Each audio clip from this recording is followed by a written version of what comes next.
Thanks very much. For those of you who don't know me, I'm Ian Grant, Executive Director of the Entrepreneurship Center, or the E-Center. Heather, who just bounced out, Program Manager, and Allison Bell is the third member of the team, really helping students with ideas and taking the ideas to whatever level they need to go to. So first, I'd like to thank our premier sponsors of the E-Center overall. So Bottom Line Technologies, 3Edge Asset Management, Pierce Atwood Law Firm, and the Kane Company. And then tonight's sponsor, exclusive sponsor for this, is Lake Street Advisors, which is a private financial advisory firm who consults high net worth families. They have offices in Portsmouth and in Boston. And I know all those companies are hiring. One of the reasons actually our corporate sponsors is that they want to get to know and meet innovative students that have that entrepreneurial mindset. So you'll hear more about them and hear about those opportunities.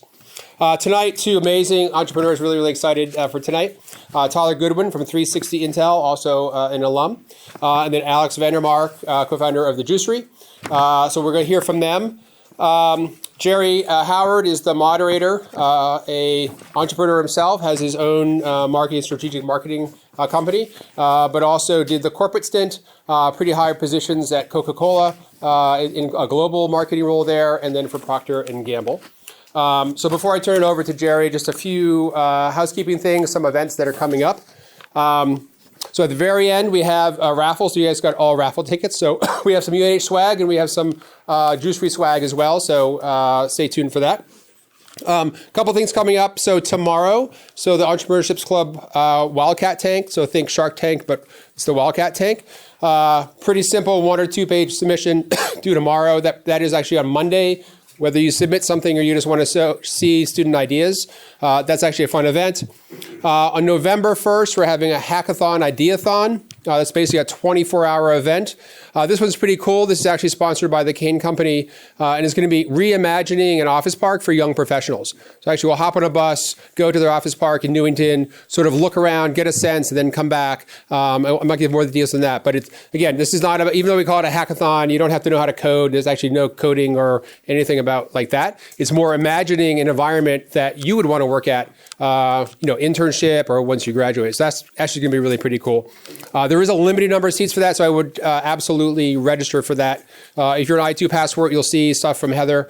It's also on our website under the engagement link.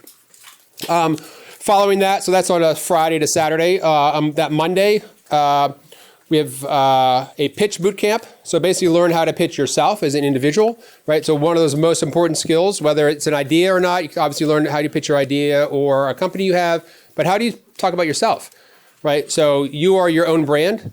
You need to sell yourself regardless, internships, any variety of different ways. So that's actually going to be really neat interactive. So all our boot camps are interactive. So it's not a straight lecture. You're going to get up, you're going to participate, you're going to learn a lot of things. And then lastly, just to remind those of you about the Maurice Prize. So the Maurice Prize, we're in our 3rd year of that. It's relatively simple, same thing. You write a paragraph or 2 about an idea you have. You submit that before December 2nd, I think. Work on that idea between then and the end of March. And then you get reviewed for what did you learn in that process. So unlike a business plan competition where everything's supposed to be tight and perfect, this is about what you learned. And so you could get to the very end and say, I thought this was a great idea. It ended up not being a great idea. You could actually win because you just had that amazing journey and you learned a lot. $5,000 prize on that. So I think I saw Joel here. So Joel Nkuku was, he's an alum now, but he actually was the first winner for Ecotext. So if you see him, you can talk about it. Relatively easy process. It's really to encourage, and Fred Maurice is a 95-year-old alum who just wanted to help students, encourage students to take that first step. So really neat. So that's it for the infomercials. And Jerry, I'm going to hand it over to you and sit back and relax. So thank you. Great. Thanks, Ian. Great. We got a full house. So thanks, everybody, for making time out of your evening. I know there are a lot of places you could be, but probably not a lot of places with free food that smells this good. We'll have to dive into that later. So really the opportunity tonight is to learn from these two gentlemen and their journeys. We were just talking in the hallway, and I always think of entrepreneurship, and I have, as Ian said, for the last 20 years, I've had my own strategic marketing consulting firm for working with Fortune 500s in the U.S. and internationally. And there, it looks easy, and you can look at a point in time where somebody has been successful. I've been finding my credit card going through the machine at the juicery downtown, and then over in Kittery lately a lot. So these guys can make it look really easy. But what we'd like to talk about is not just where you are today, but how you got here from being maybe someone sitting out in the audience where you are. And there are highs that go with that. There are lows. There are times where you hit inflection points and you have to reinvent yourself. And I've been through that recently. So, those are the kinds of things we'd like to talk about. And then at the end, we will get, once we've had the opportunity to hear from these guys, we'll take questions from the audience. And Ian will cue me for that, I'm sure, when we have time for that.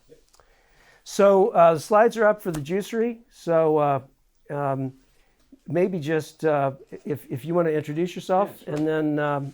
and then we're going to take a little bit of time learning about Alex's business, and then we'll also learn about Tyler's business a bit, and then we'll dive into some more of the meat of how they got to where they are today. All right. Works for me. Cool. I'm Alex Vandermark. I'm the owner of the Juicery, Main Squeeze, and the Soupery. Show of hands, how many people have been to one of these businesses? So it seems like almost everyone. All right. Well, I guess I want to know what you guys want to hear from me. I think I was in your shoes at one point, junior, and I was thinking what I wanted to do. Didn't know if I wanted to do psychology, what area of college I wanted to focus on, and I finally settled on marketing. And it took me a while to find a job. I couldn't find a job. I had a hard time interviewing, hated public speaking. And so it took me a while to kind of figure out what I wanted to do. I was valeting, bellhopping for a while. And then one day I decided, all right, maybe I could start my own business. I looked on Craigslist, believe it or not, and I found a business for sale, and it was the Juicery. And it was a 100 square feet little store in downtown Portsmouth, and you can see it right there. That's me. I worked there by myself for three summers straight. We closed in the winter, and I was lucky enough. I was doing the math today because I didn't want to throw numbers out there, but I got a 70% discount on the store when I bought it. I was really lucky. I guess I negotiated pretty well, and the rest was history. So I opened up. It had been closed for about 6 months. It was a seasonal business, like I said, and you can see the signage was not great. And I learned as I went, and I always had a passion for health food. I probably should have catered today instead of all this stuff, but it's all good food, right? And as you can see, here we are in 2008. That's the location in downtown Durham. So we've expanded pretty, I think, over the last 10 years. I've not been super aggressive, but bootstrapped the entire thing myself. I did not finance pretty much any of this other than the first store when I used credit cards. So obviously you can see we went to Portland after Portsmouth, and then on to I actually ended up opening. My third store was actually, I opened it. The second store was another purchase. And that was probably my biggest fear was I didn't understand how you could open a business and people would just show up. I really didn't understand that. And it took me a while to get up the courage to open a store. And so I opened the Market House. And then I ended up opening the soupery because the juicery was in that little tiny store, 100 square feet. And I decided to open the soupery, and then, as you can see, continued on. But I really just want to know what you guys want to hear. I'd love to answer your questions. You said one business you opened yourself and one business you bought. What were the different processes in those, and what was the biggest thing that you learned the difference between opening and just taking someone else's business and turning it into your own? So I was really lucky. Like I said, I got a 70% discount. The owner was really, really motivated to sell. And he trained me for 3 days on all the processes, and I got to meet all the customers. So that gave me a leg up immediately. I was really lucky. I think, sorry, tell me the question again. The question, okay, hold on. I have to think about what I just asked you. The question is the difference in processes of overtaking another business and opening your own. Okay. Obviously it was a lot easier, but opening my own, I think it was really just doing the research on finding the location, doing the negotiations on the lease itself. It was a much longer process for that, for sure. Opening your own was. Opening my own, yes, absolutely, yeah. It's a little bit more about the juicery. Obviously, we use all compostable to-go items. If you guys have been there, you can tell it's obviously fresh, quality ingredients. I was always obsessed with, I didn't understand when I was in college, this was in 2008, but I didn't understand how there wasn't healthy food out there, and that's really how it all started. You were talking about Panera Bread earlier. That was, in 2008, was really like the first really healthy food item. So I have always had a passion for that. I love fitness, and I wanted some quick, healthy to-go stuff. So obviously, as you can see, we care about the community a lot. We like to give back, and we care about the health and happiness of our customers. And a big part of the juicery, and what I'd like to ask you guys today, a question I had for you guys, is what you'd like to see at the juicery. Something new. Is it new types of acai bowls? Is it steamed juices in the winter? Is it, I just wanted to get a feel for what you guys want to see at the juicery. So, and then obviously, I have some free smoothies to give out to you guys afterwards, and I hope you come and check us out. So, any other questions? I actually have a question. Yeah. Did you focus on anything in particular, or any just, I guess, like mindset you had that kind of allowed you to grow when you did? Like, were you focused on one or two things in particular that really accelerated your growth? Well, like I said, I didn't finance it, so I had to build up my bank account for sure. Right. I've always focused on high traffic areas, really high traffic areas, and I had to wait until those spaces came available to me, really, We're in the north end of Boston, we're in downtown Portsmouth, we're in Newburyport, all touristy areas. So, I was saying I didn't take an aggressive approach to expanding. I wanted to know it would be a home run, and definitely I feared failure for sure, absolutely. So I'd look through everything, all the different demographics of the area, the traffic. I'd sit outside the store, or not, the space rather, that's not the store yet, and kind of observe the traffic patterns, things like that. That's what I do. Right. That's awesome. Yeah. Go ahead. Just wondering, what's your target market demographic? I mean, I think between 18, I mean, all walks of life, really. But right now, it seems like definitely younger, definitely leans toward, it seems like a lot more females, believe it or not. I'd say like 60-40. Maybe it's because it seems like everyone likes posting it on social media. I don't know if that's why, but yeah. When you bought the first juicery, how much of the business model did you leave the same, and how much of it did you change, and why did you make changes? So if we go back to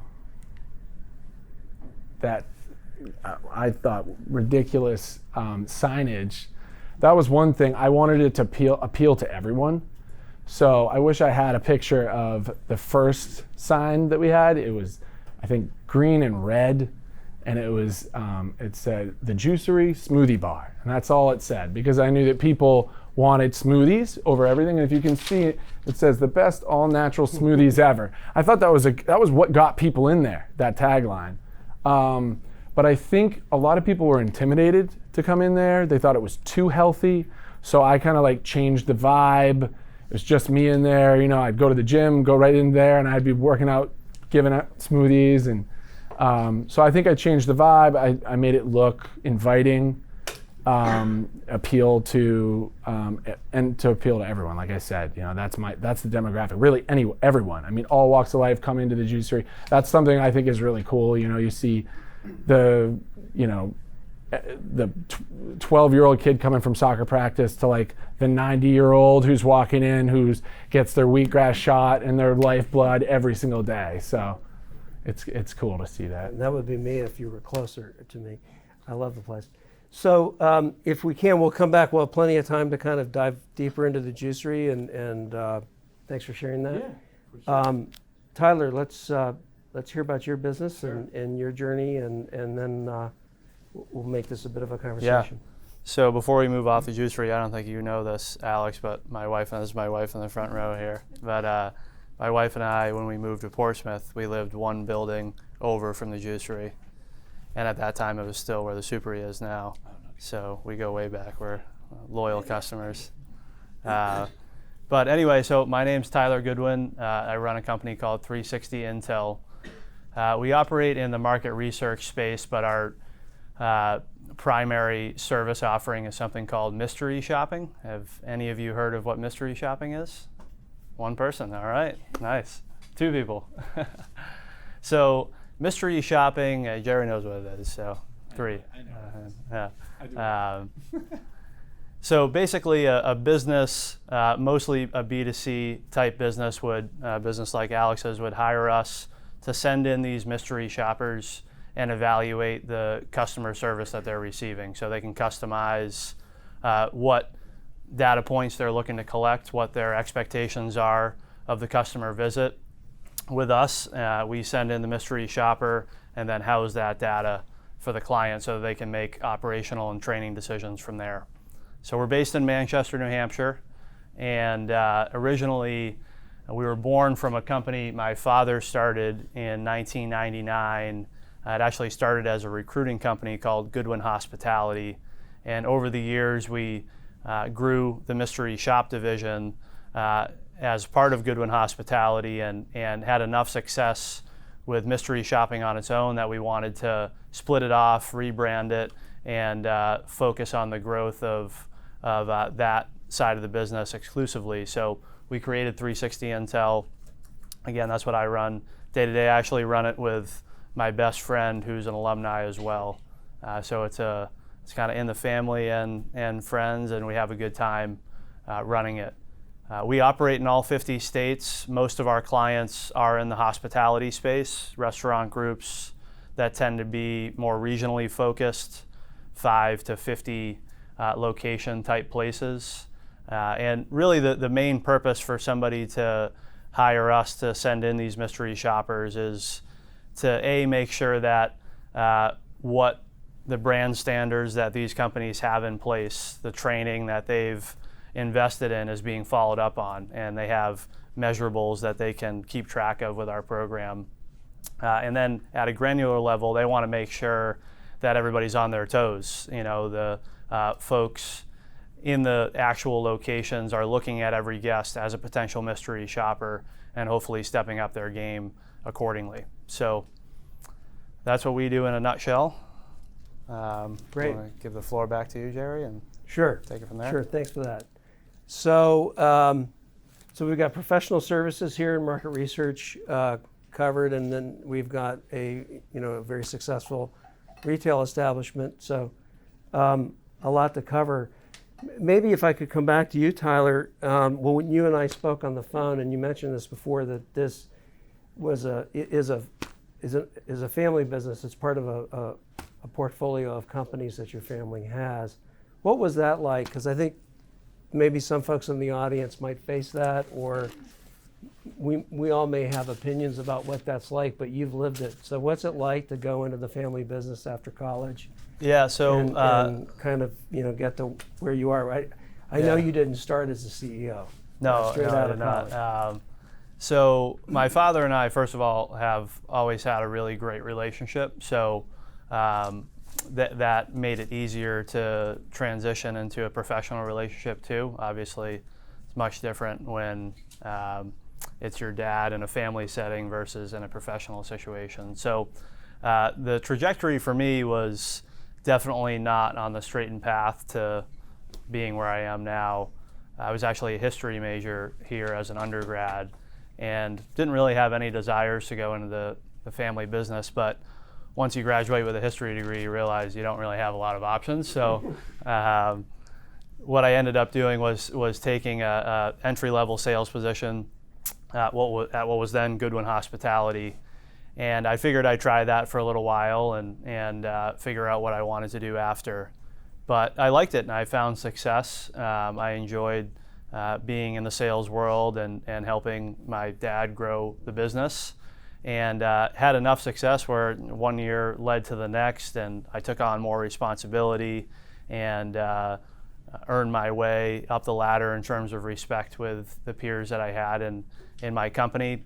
And then eventually, if you fast forward to the beginning of last year, so January 1st of 2018, prior to that, I took the idea to my dad to spin off the mystery shop division of the company into its own brand and take the reins of that day to day. And he liked the plan enough. It made sense for him too at the time. He also owns the Friendly Toast restaurants, which some of you guys might be familiar with. So for him, it was an opportunity to kind of not have to worry about this side of the business, and he could focus on the growth of the Friendly Toast. So at the beginning of last year, we split it off and went down this road of myself running 360 Intel. And what was the hardest thing of joining a family company as you did, as you look back on it? Yeah, definitely the perception that people have out of the gate. Really, no matter what, even we did it the right way. I started at the bottom, had the same pay and expectations that everybody else did. But no matter what, you're always going to have folks that think of it differently. They think you're going to have things handed to you and all that good stuff. But in my experience anyway, and a lot of it what I put on myself, there was more pressure in that environment because I didn't want to fail, obviously, and I didn't want to put my dad in a situation where he had to justify my existence in the company. I wanted to make sure that it made sense for everybody and he could be proud of what I was bringing to the table. So definitely the fighting that perception is the toughest thing. Even still to this day, it's you just got to work hard and try to earn people's respect the hard way. And maybe last thing for now on I360. So it sounds like you went to your dad and you pitched him. You must have had a business plan. Yeah. On carving this thing out and rebranding it.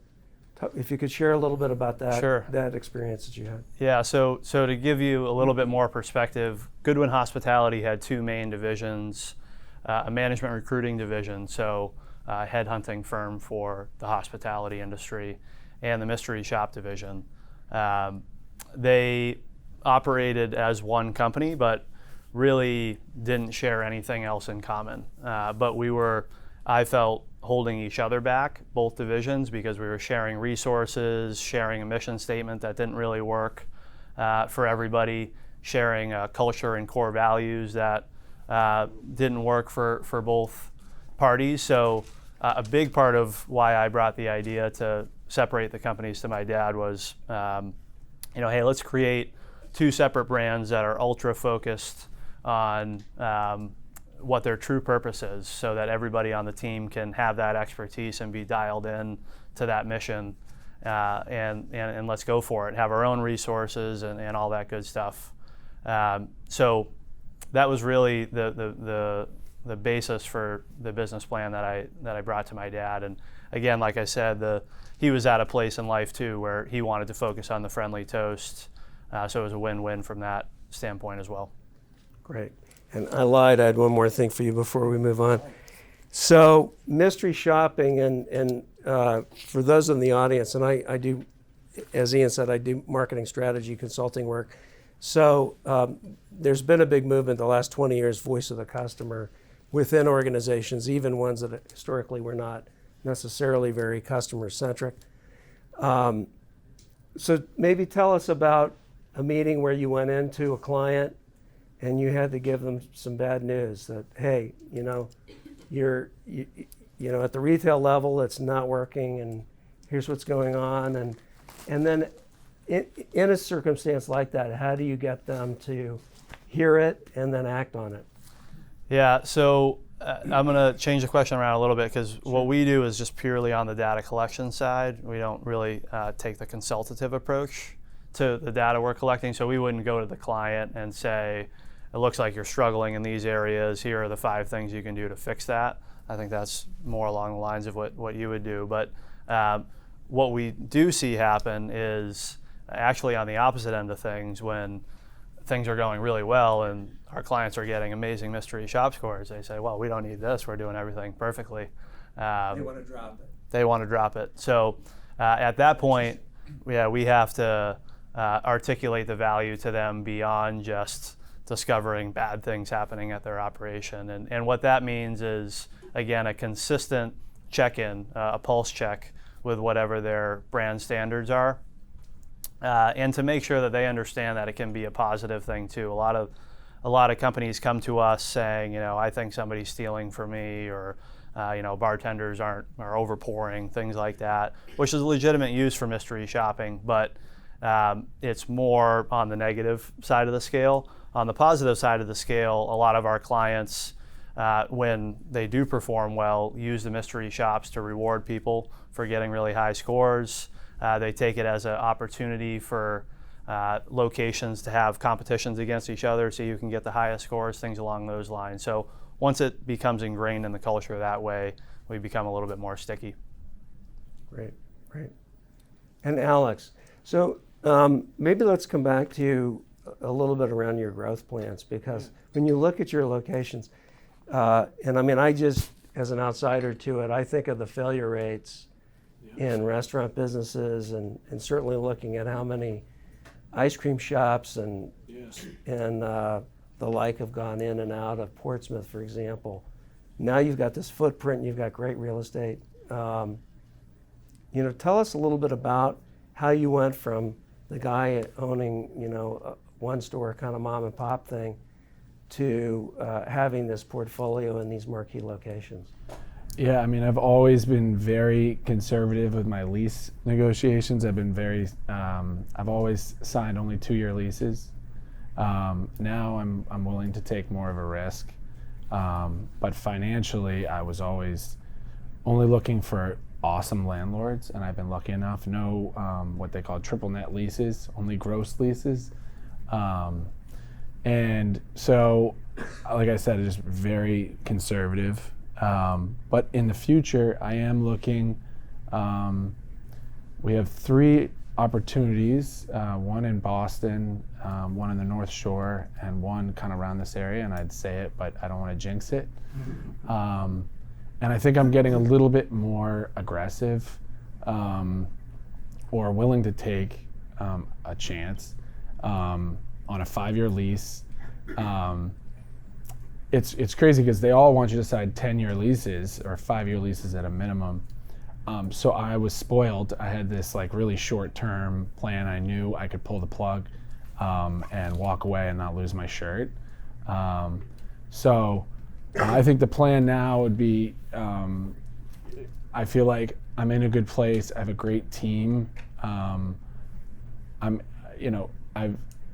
the most part, I could leave the company and it would continue running itself. So that's nice. But so now I can be more aggressive with the growth. So I definitely have that in mind. So you've talked about a couple of things that have been, I think, interesting, maybe should be for the group too. Really careful about debt. And you've got a lot of real estate acumen that you picked up. Where did that come from? I don't know where it came from. I just purchased the first building I actually own now. Most of the other ones are all leases. I was lucky enough to buy a building in downtown Newburyport. It was an old ice cream shop. And so I think I've looked at it like that. The businesses have been there before for years. There was, I think it was Beal's ice cream or something like that had been there forever. And so I felt comfortable because I think juice is like the new ice cream or the new coffee. So, Great. So the point I want to make about this is, you think about the juicery and I want to come back to your passion for healthy food and the fact that you saw an opening in the market for that. But there's this hidden thing perhaps that we don't often think about, which is, savvy negotiation of real estate leases. Location obviously is critical. And, I think you're probably being pretty humble about the amount of research and other things that you did. Yeah, I'm the type of guy who, like I said, I go out there and I'll literally tally the amount of people that walk by. I'll do my own research. Like I said, I stuck to touristy areas because we need high foot traffic. A lot of times people come to our store and they'll walk by and they'll think, oh, I want a smoothie now. They don't really come there planning on getting a smoothie. So, but negotiation wise, it's definitely, I'm learning every single day. I learned something yesterday about a negotiation. I went into a lease negotiation and I learned, sometimes it's better to have a phone call than meet in person with your landlord for the first time when you're taking over space and little things like that. But I'm still learning and it's a process for sure. And for the most part, it takes time to learn all that. So I can relate to that. I used to have a global roll of Coca-Cola, which meant most of the time I lived on 747s. And it wasn't until I started my own consulting firm and I was just out in the middle of the day going to grocery stores on a client project or looking at how people buy pet food or, going to Walmart, which, just wasn't, my daily routine when I was at Coca-Cola. And just developing the powers of observation. And I think that's a really key thing. So, I know you did you've done a lot of numerical work, but then just kind of having a gut feel for those areas where you are. Yeah, I'm always going in from the customer's perspective, and I think if you ask the majority of my employees, they'd probably get really horrified when I come in the store because I'm looking at every little tiny thing. I'm looking at the windows. I'm looking at every single thing. I'm picking the straw off the ground. It's a bit OCD, but that's, I think, I say that like it's all the little things that really have added up for me, all the little tiny things. Everyone else goes, oh, that's not a big deal. But I think that's what set us apart is that I've cared about those things. Something as simple as, all right, instead of having the pineapple in the fridge, could we put it out and display it? Little things like that adds to the experience when the customer comes in. So that's definitely something I've focused on for sure. Great. Tyler, you talked about stickiness and the concept of it's kind of counterintuitive, but when you explain it, it makes sense. This idea that you can have a client who you come back and maybe 2 or 3 cycles you say, hey, things are generally speaking going really well in your stores or your retail establishment, whatever it is. And so they say, gee, we don't need this anymore. You know, how do you build those long-term relationships, which are so key in a professional services business like yours? Yeah, I mean, it starts with being a great partner to your clients. You have to listen to them and grow with them and be flexible with what their needs are. If you go in, especially in the service business, go in and you don't listen and you just try to jam a square peg into a round hole, that's not going to be a long-term relationship. It might work out for a few months, but it's not going to be a client that stays with you for a number of years. So you want to make sure that you're, again, finding partners that have, on the front end, similar goals as you do. They're using our service for the right reasons. We're thinking of things along the same lines so that we can take that partnership approach when things might not be going that well for whatever reason. And then Alex mentioned the little things at his locations, but it's also the little things, again, when you're dealing with clients, it's, you know, sending them birthday cards and Christmas cards and getting on the phone with them when you don't necessarily have something to sell them. You know, you want to just check in, say hi, and the very least remind them of who you are, what your name is, and what your company does, and the importance of the investment that they're making with you, and just generally not take them for granted, and make sure that you're earning their business every day. So that's, you know, in a client business like yours, and I deal with this to some extent too, this idea of finding a good fit, my experience is the client companies can also tell somebody who will take any client. Yes. And so do you find that there's sort of this dynamic where you've got a standard and they kind of read that and they see that ultimately as a positive? You might lose some short-term business, but win some long-term business? Yeah. We've done, we've made our fair share of mistakes in terms of, especially on the bigger deals, right? You convince yourself that, oh man, I just can't say no to this deal because the dollars and cents are too attractive. But then all of a sudden, excuse my language, but they become a pain in the ass, and it's just not worth it. The profitability of the account decreases because you're spending an inordinate amount of time with a client that doesn't really fully connect the dots with that partnership approach and what you're trying to offer. So while it might look great at the beginning, you quickly find out, both parties quickly find out that it's just, they shouldn't be making that investment at that time, and the account is wearing on your team, which not only is a profitability issue, but a culture issue too. If you have a bunch of clients that don't have that partnership approach and are just constantly giving your team a hard time, eventually, in the extreme situations, you have to stand up for your team in that case, and make sure that you have a congruent relationship. So you definitely have to say no to business from time to time. Yeah, which is maybe counterintuitive to folks. So if you think about professional services, from maybe being a CPA or a financial advisor or a consultant or having a business like Tyler's, I mean, I think this idea of you've got to actually kind of weed and feed your portfolio of clients. I've got a couple right now that, you know, my partner and I talk about maybe we should jettison these folks. And then they gave us another project and we said, okay, we'll take it. And we're back in that.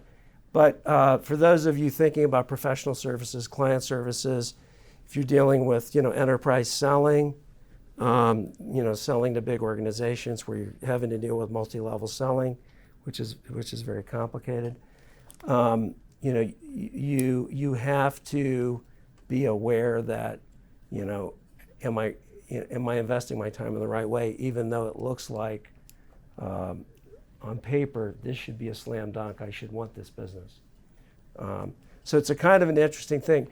You're learning it earlier than I did. It took me a while with a couple of big clients who sort of took over my life and wanted me on the phone 24/7, and then you kind of learn from that. So I think that's something that's unique to professional services. So Tyler, maybe one thing to come back to for you would be if you could talk a little bit. I know we talked on the phone about primarily using contract folks at the store level. Yeah. And maybe, as you think 3-5 years down the track, what's happening with technology? What are other things that are going on that might be threats to you or opportunities to you? Yeah, so what Jerry's referring to is all of our mystery shoppers are independent contractors. So for those unfamiliar, you have the employee status and independent contractor status to oversimplify it. Essentially what that means is, so I'm sure all of you have been in Ubers. All Uber drivers are independent contractors. So they're not employees of Uber. They just can accept an assignment whenever they feel like it, turn the work on and off. But they are expected to meet Uber's level of standards in that process as well. So we take a similar approach, and the industry does as a whole in mystery shopping, where when we get a client, we simply make that opportunity available to the mystery shop community, and the independent contractors at that point can sign up for the mystery shop and complete the evaluation if they want, but they certainly don't have to. The issue that we're running into with that is because the quote-unquote gig economy has been a vocal point, especially in the last 5 to 10 years, politicians and policymakers are grappling with what to do with it. We could end up being collateral damage when they make, eventually they will, at the federal level and some state level situations, make independent contractor law a lot more strict.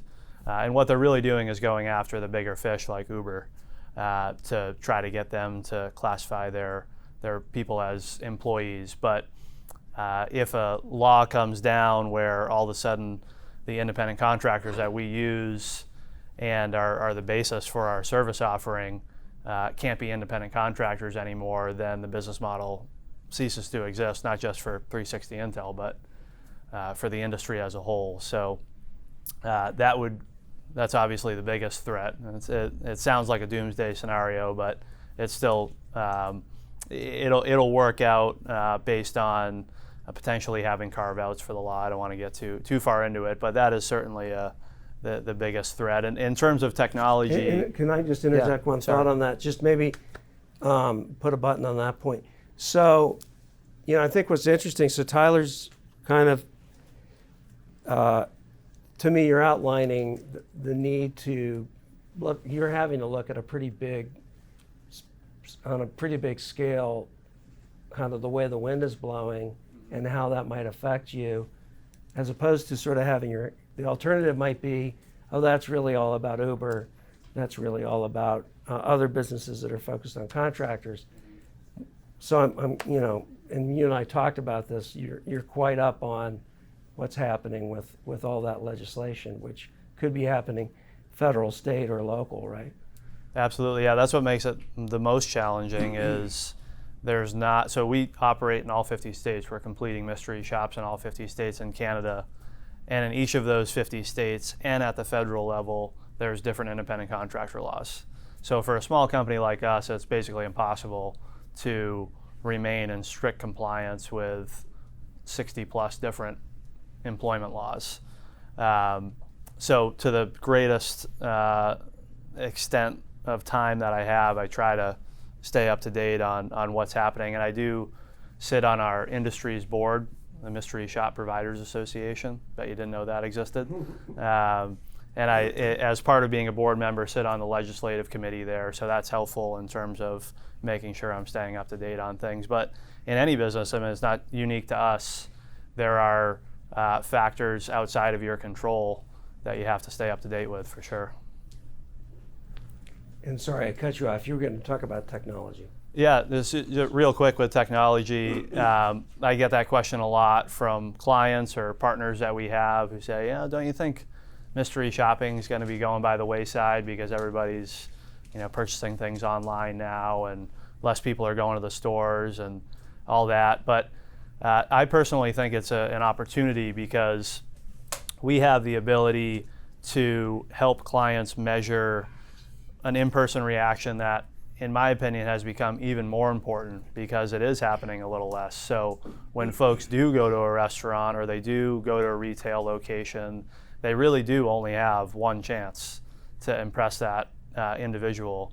And if they don't, they have so many options, it's likely that they're going to go elsewhere. So our service can help them make sure that that in-person interaction remains high quality. But we do some online and mobile app mystery shopping too. So for clients of ours who want to measure feedback on online ordering and things along those lines, we collect data for them along those lines too.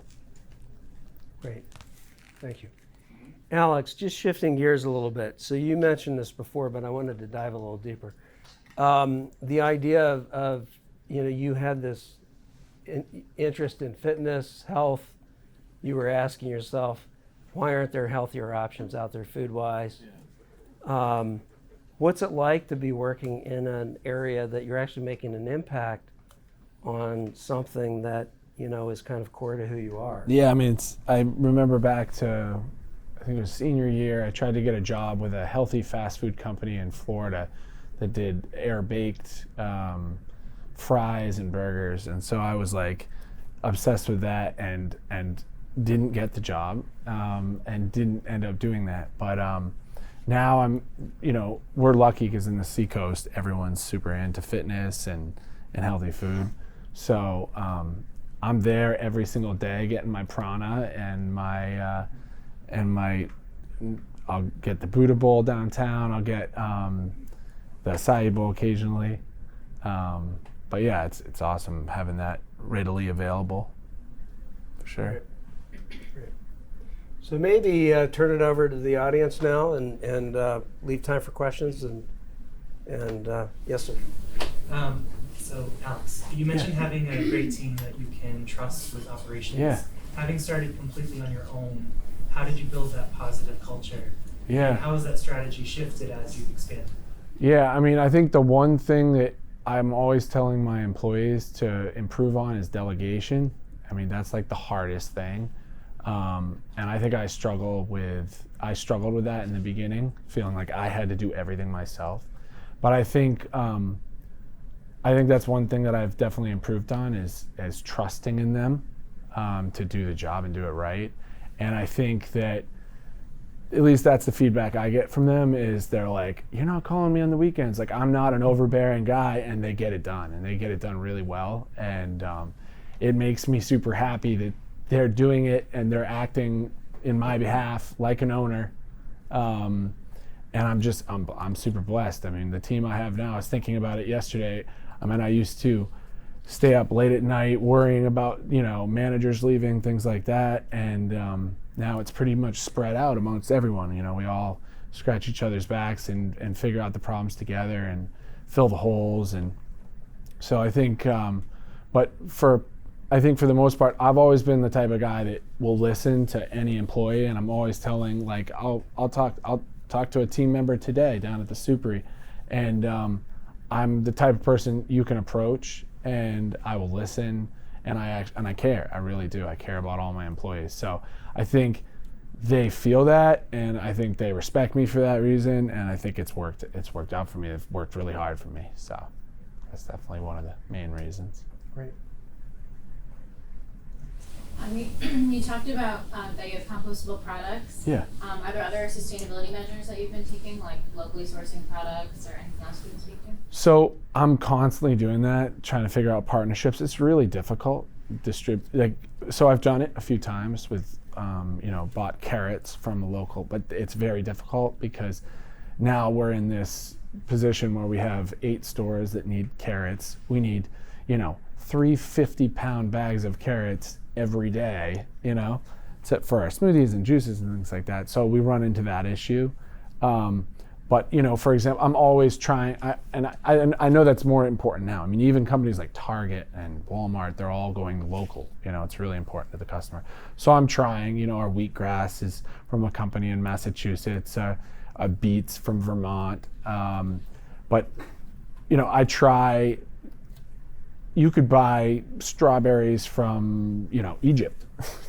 But I'm always thinking, all right, well, for me, it's like, all right, if we're going to buy this stuff, get it as close as possibly can.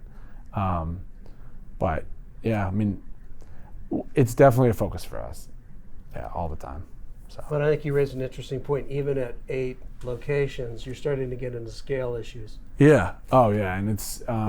So something that might be, I've thought about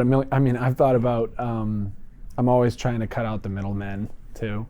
That's something I think I've definitely done well, and it's been a part of my success. Is that like I've pinched every single penny and been so frugal about always looking for to get the best quality product at the least amount of money. So that's been something I focused on for sure, and it's been all of my employees are always joking around that I'm always like I went down to Newburyport the other day, and I'm there maybe once or twice a month, and I walk in and immediately, I don't know how I've figured it out, but I see this box of honey down there, and I'm like, that's not what we order, and I'm not the ordering manager, and sure enough, they're ordering the wrong honey, and it's this big company issue. Now we're figuring out how our controller can be checking invoices constantly, how we can figure out a system, and I'm obsessed with systems, and how we can keep things organized and make sure that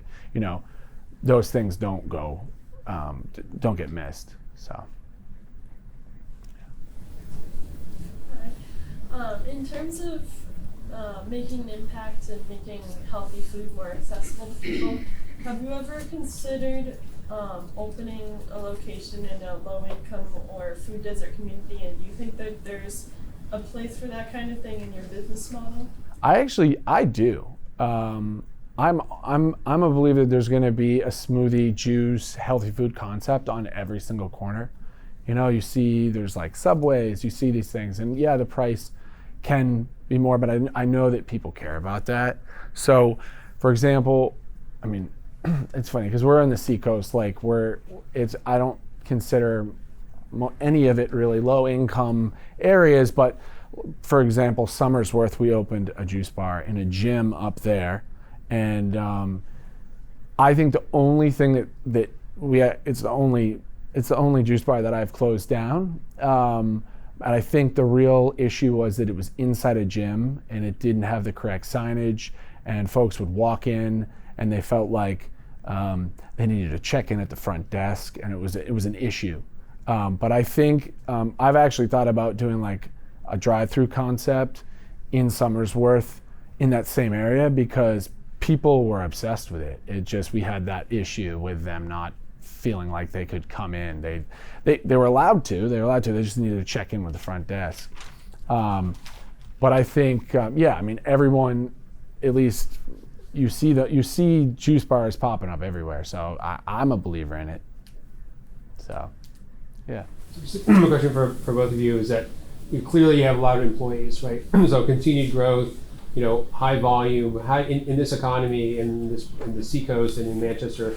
Like how do you handle that? And for your shoppers too, like how do you handle that approach to find employees, either contract or a lot of part-time? I'm assuming the juice you might sort of see on the stage. Because the Durham might see it. So how do you guys both handle that?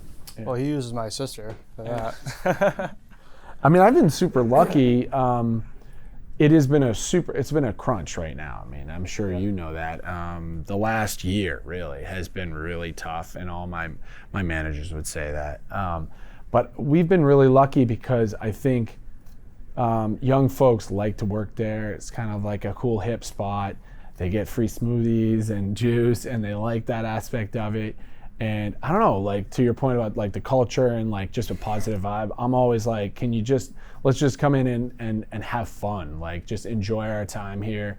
And I think we have pretty competitive pay, and we treat everyone right, and they can always come to us if they have issues, and we make sure that if there's drama and there's bad apples, that we sit them down and we see if we can change things and make sure that the dynamic in store is important to us. So I think that's why we've been able to retain people.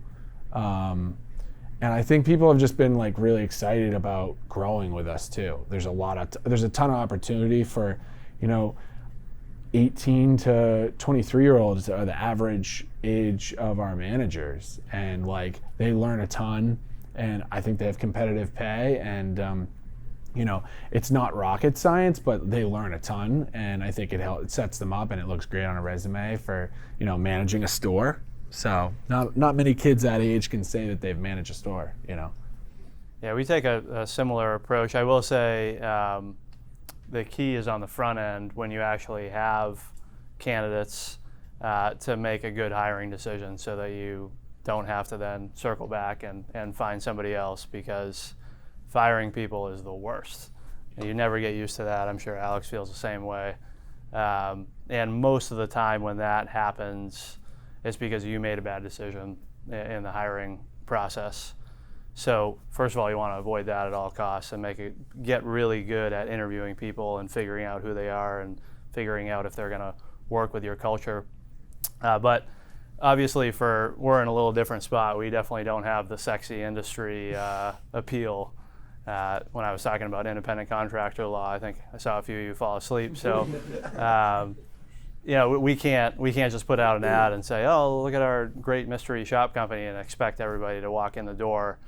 So what we have to do is create an environment that is fun to be a part of, and that's what we built a new office that's more modern and open, and allows for more collaboration and energy and teamwork. And then we have a lot of I'm a millennial, so I have the millennial management style, where we have work from home Fridays and unlimited vacation time, and we have the music playing on Pandora all day and all that kind of stuff. So actually Thursdays just became pizza review days. I don't know if you guys like Barstool, but a few of our folks do. So we've made it our mission to try all the pizza places in Manchester and rate them. So we do little things like that keep people engaged beyond just the grind of the 9 to 5. Yeah, I mean, I just point out, and I know we got more questions.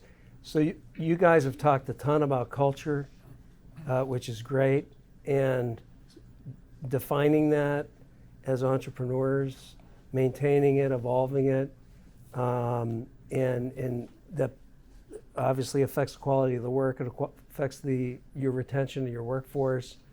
So again, another dimension that, we may think of you as the juice guy, but you're talking about culture. You're talking about things that are management concepts have been around a long time, but are being applied in these businesses. And I think when you listen to that, it's really, to me, it's really exciting that you guys have got that laid out. That's not always front and center for entrepreneurial businesses. Sorry, other questions? Yeah, I just had a question for Tyler. I know the B2B sales differ significantly from the B2C sales. What are, I guess, in your opinion, what's like the main difference, and how do you kind of overcome that? Because I know, when I was working in retail and then kind of switched to the B2B side, I struggled, and I didn't really know. It was so much different. So, I guess, what are the biggest tips for selling B2B? Yeah, that's a great question. For me, when you're in B2B sales, you're usually talking with a higher level person, right, who's making a much larger spending decision than in a B2C environment. Right. So you have to be cognizant of that, and it makes listening that much more important. When I train salespeople, most of the time, if they have the competitive edge and they're excited, they usually just can't wait to get their spiel out. All they want to do is say how awesome whatever product they're selling is. And if you do that, then you've lost the person that you're on the other end of the line with or in person with almost immediately. Right. Because they don't care at that point what you have to offer, because from their perspective, they haven't even told you what they're looking for, and they will tell you. So it's all about asking the right questions, making sure that when you do ask the right questions that you're listening for the buying signals that they're going to give you. I mean, if you have the meeting, there's some kind of interest there. So eventually they'll tell you why they want to buy your service. And if you're smart enough and you listen closely enough, then they kind of give you the answers to the test. So that's what I've found in B2B environment. Absolutely. Yeah, and I'll just throw out, because that's kind of, I had to teach myself how to do that. I was a consumer marketing guy, and then I started a consulting firm. So my partner and I studied a methodology, which I would really recommend anybody doing B2B selling. Figure out so there's usually a technical buyer, and the technical buyer is the person, so in my case, I'm a strategy guy, but I do a lot of research. So I have got to be I've got to be blessed by the global head of research usually to say technically what they're saying they will do will meet our requirements. Right. But that person's not the decision maker. And then there's the financial buyer who is going, there's another buyer called the user buyer. They're going to be your direct person. So for me, it's usually VP of marketing, chief marketing officer, somebody like that. They're going to check with the technical buyer that, yeah, this guy's not full of baloney, and what he's talking about doing is the right approach or a good approach. The user buyer then becomes your advocate. And then there's a financial buyer who is the one who actually cuts you a check, who will sometimes just simply turn to those other two people in the buying chain and say, are we good to go and do this 6-figure project with this guy? And you have to hit all of those. I think what I've seen, so some people are good at talking to the technical buyer, but not the user buyer, or they think it's all about the user buyer and they ignore the research person. In my case, that's not really somebody that matters that much, but if I piss that person off, I won't get the deal. Right. And you can chart this stuff out. And then there's a whole nother thing called a coach, which if you get one of these, it's nirvana. So you find somebody in the organization who's an advocate for you, who thinks what you're going to do for them is going to really help them. And you meet with them, you go to New York, you take them out to lunch and ply them for information. And then they can and when you have an interaction, you can go back to the coach inside that organization and say, hey, here's what happened. Here's what I think is going on. What do you think? And when you get somebody like that, and when you're selling in a Fortune 500 environment, that's a lot of times you need a coach to win the deal also. So charting all of that out, it sounds complicated, but charting all of that out, my 2 cents, super effective. And you usually, then it allows you to figure out, I'm falling down with this person. It's why it's why it's taking a long time. The only other thing, last thing I would say, and I'll shut up, is Tyler said this earlier, and I think it's critical. And my business partner and I call it pressing. Don't press. People can smell pressing. And that's somebody who walks in and says, this is what I've got to sell. This is why it's great. It's an instant turnoff, even if they want to buy. So ask them what their needs are, and in the first couple of interactions, don't ask for the order. Don't do what Alec Baldwin does in Glengarry Glen Ross. I mean, do the opposite of that. Don't ask for the order. Wait. People will respect patience. And then there's a trick, and I'll throw it out. My dad did commercial real estate for years, and he actually told me the term for this. I explained the dynamic. He told me the term. There's a thing called takeaway close. So a lot of times you'll get right up to the end of the close on a deal. And I'm talking these things that might be 3-6 months. I have people I've known for 10 years that I keep in touch with, and then they come to me. So, but I might get right up to the end, and there's someone in the buying chain that just doesn't like me, or they don't like what I'm selling. And what you do is, but you've got other people in the buying chain that want to buy, you take the deal off the table. But you've got to actually really believe, you've got to believe that you're going to walk. And there's a human dynamic, which is fear of loss.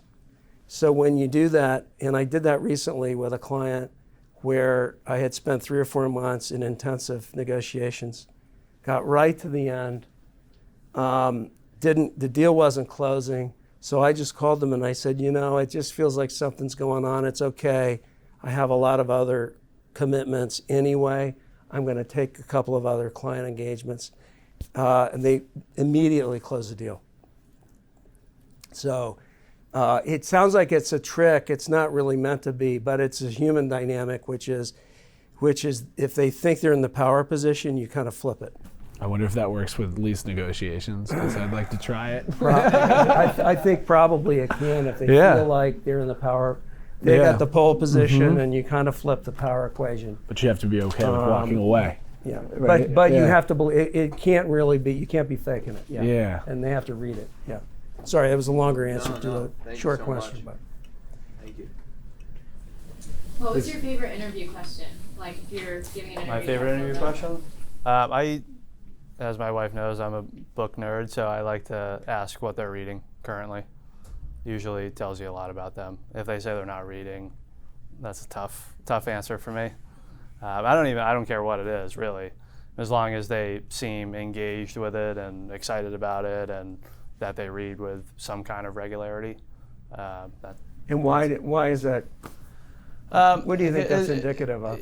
I think it's indicative of curiosity and wanting to learn on your own. I mean, regardless of what genre you're reading, if you're reading, you're learning, because people who write books are generally pretty smart people, even if they're not, writing on school book type topics. So, it's an important quality, I think, in most people. So I'm sorry, I jump in, but that's how I got the job I got at Coca-Cola. I was in an interview with the global head of marketing for Coke in Hong Kong, and I was living in Japan at the time. And first question was, what have you been reading lately? I answered that. Why did you pick that? Told them, and I knew 5 minutes in I got the job based on that. It was sort of an interesting thing. So. I also like to get book recommendations from people that I Right, interview yeah, too, that's so. fun too. Sorry, in the back, yes. So, I know, Alex, you've been kind of branching out what you've been doing. So you started with juicery, then you went to soupery, I think. Yeah. And then you have also got the market house. So Yeah. similar to kind of that, for both of you actually, how often do you find the need to kind of expand your skill set? Because you, Tyler, you said that often you have a certain standard of skills and services that you provide. But how often do you feel the need, or if you're faced with the opportunity to kind of expand your own skill set and look into new things inspired by people you're talking to? Are you talking about personal skill sets or what the business offers? Work skills mostly, but even if it's personal skills. Yeah, so for the business, we have really dialed in on mystery shopping. You want to be careful with trying to be a jack of all trades. We tried that, and you end up being a master of none at that point. So we've really honed in our service in that department. Personally, I think you should always be learning new skills and always identifying your strengths and weaknesses and doing things like reading books to try to broaden your horizon on things. Yeah, I think for me, it's always presented itself. I've been really, I say I'm blessed, but it's things just present themselves. So when I opened the third location, it was in what they call the Portland Public Market House. There was a soup place next door, and I was there putting together the location, and I wasn't a soup guy. I just thought soup wasn't really food. It was kind of silly, and but I kept having it for lunch. I know it's crazy that I say that now, but kept having it for lunch, and a big piece of bread, and I was like, damn, this is some good soup. And I was really blown away, because I had chicken noodle soup when I was sick, and my mom made it for me when I was a kid or whatever. But talked with the owners. The name of the company was Kama Supra. And they were like me, bootstrapped, just starting it.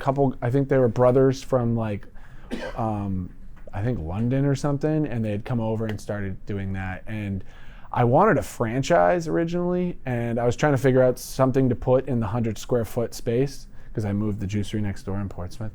and it seemed like soup was, you know, an easy, quick thing to do, and they were doing it. I saw the concept, I loved the soup, and I was like, let's do this. And they didn't want to franchise, but they were like, I'll wholesale the soup for you. They make it in small batches, no preservatives. It's like the best stuff ever. And if you really look at the labels on soup, there's a lot of junk in the majority of it. So I loved it, and it just took off from there. So that's kind of how it's happened. That's what happened in Newburyport. You know, real estate agent, my friend, play indoor soccer with him. He said, hey, this spot's awesome. And I go there, and once I go inside and I start imagining it, it kind of just happened. So I actually have a question for you Yeah. real quick. In terms of the branding of your stores, Yep. you have a couple different brands. Yeah, Have you why? given- Yeah, and yeah, do you so it's been consider a struggle. bringing them under one? I mean, I have, definitely. And everyone asks the same question, and I don't know why I can't let go of Main Squeeze. I think part of it was like being diversified. You know, you see what has happened to some companies. I just always wanted like an exit plan. If something happened, you know, God forbid, something happened with one of the brands, I could always pivot. But now I'm definitely concerned. I feel like we've given the juicery a ton of attention. And really invested in our social media, you know, and I think Main Squeeze has not we're trying to focus more on it now. We've revamped the Market House location. We brought it downstairs. It used to be upstairs. Now it's in the front window. But yeah, I don't know. But it would be a lot easier. I mean, we'd have the same, just our focus. We could focus. So it might be down the line. Yeah, we'll see. Yes, in the back. So I've worked at two places, Panera Bread and Subway, who pride themselves on using local, sustainable, and fresh foods, when that is really not the case. Yeah. Unfortunately, because as they've grown bigger and the demand for healthier foods has increased, they've Yeah. I guess, went away from that, and they don't Sold use out, fresh yeah. foods anymore. Yeah. Even though they still market it, how do you guys ensure your customers that even if you market it, you're still using fresh, local, sustainable ingredients? Yeah, so I mean, I got to just stay true to that, you know, with the growth. And, you know, I have a lot of opportunities. People have asked to franchise, and I mean, I get pretty much a franchise inquiry maybe once a week, you know, people in Vermont, and I've thought about it, but I think that I'm really happy where I'm at right now. Like I said, I'm finally not staying up late at night thinking about the manager that put in their notice, or, you know, and so I feel like I'm weighing all that, all the good things that could come from that, all the financial success, and just saying, you know, I'm happy. My quality of life is good, and I'm going to stay with this small company in the Northeast. That's kind of my focus. And I think if I do that, I don't think I'll run into issues with, you know, cutting corners and, you know, not getting quality product, and you know what I mean? So. What do you both do outside of work? Like other hobbies, activities? Hang out with my wife.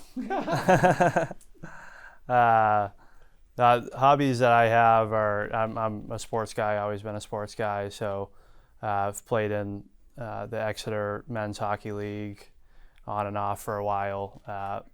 Love golf, great way to be outside and get the competitive juices flowing.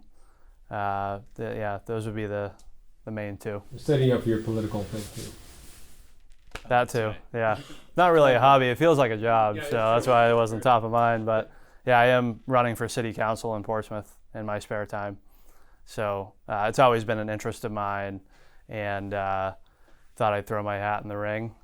It's definitely a different animal. It's actually very entrepreneurial in a lot of ways. I think I was telling you about that, Ian, when we were talking a couple months ago. But you have to create your own branding and marketing material and your messaging, and open a bank account and fundraise and all this kind of stuff. So it's been a very interesting process, and definitely taken up a lot of my time over the last couple weeks in particular. The election's November 5th, so kind of coming down the home stretch here. Nice. Yeah, same thing. I golf, big golfer, softball, hiking, getting outdoors, snowboarding, big boater, love boating. And finally, like, I've just been able to travel recently. So last winter I went to Thailand, and that's why I speak to like just quality of life. I'm happy right now. I'm able to do those things, and I'm happy with where I'm at. So.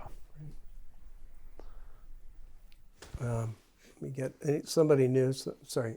Yeah. So, having like many different locations now, how important do you think it is to still like show your face in like those different? I think it definitely is. I've created a lot. Like I said, I'm obsessed with the systems. So I've created different check-in systems, different reporting things, and I'm lucky that my main operations manager, Mike, is like, he treats the business like he's an owner, and he understands the way I look at things, the eye on detail and things like that. So I think it's definitely still important. And like for a while, I definitely think I was expanding, I wouldn't make it to Boston, and talk about going in and customers not knowing who you are.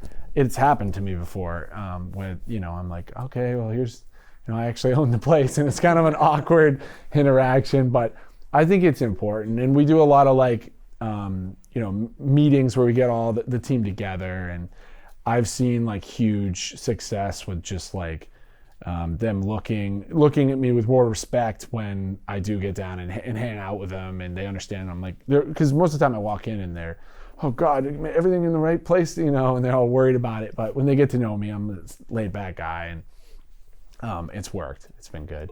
So, yeah. Cool. Thank you. Yes. I had a question for you, Alex. Yeah. So if you were to go back and, go back on Craigslist and rebuy the first place and start it all over again, in hindsight, what would you do differently?